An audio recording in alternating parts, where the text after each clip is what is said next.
ஹர ஹர சங்கர ஜய ஜய சங்கர ஹர ஹர சங்கர ஜய ஜய சங்கர.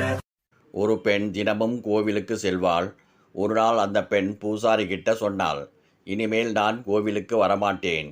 ஏன், என்ன ஆச்சு என்று அர்ச்சகர் கேட்டார். கோவில் என்பது வழிபாட்டுக்கான ஒரு இடம். இங்கே சிலர் செல்போன் பேசிட்டு இருக்கா, சிலர் ஊர்வம்பு பேசிட்டு இருக்கா, சிலர் ரொம்பவே பக்திமான் மாதிரி நடிக்கிறா. இதையெல்லாம் பார்த்தா மனசுக்கு சங்கடமாக இருக்கு. அர்ச்சகர் கொஞ்ச நேரம் அமைதியாக இருந்தார். அப்புறம், நீங்கள் சொல்கிறதெல்லாம் சரிதான், எனக்காக ஒன்று செய்ய முடியுமான்னு கேட்டார்.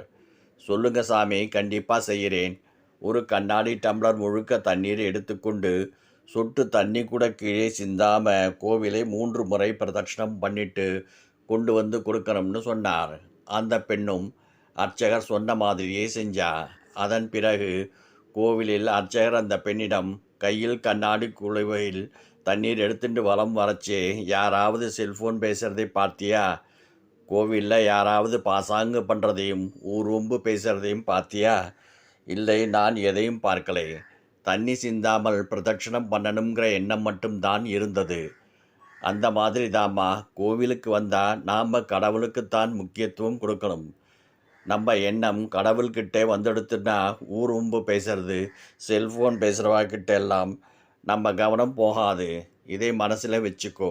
நீ கோவிலுக்கு வரதை நிறுத்த மாட்டேன்னார். உண்மைதாங்க, நம்மால் மற்றவங்களே மாற்ற முடியாது, ஆனால் நாம் மாற்றிக்க முடியும். ஹர ஹர சங்கர ஜய ஜய சங்கர ஹர ஹர சங்கர ஜய ஜய சங்கர.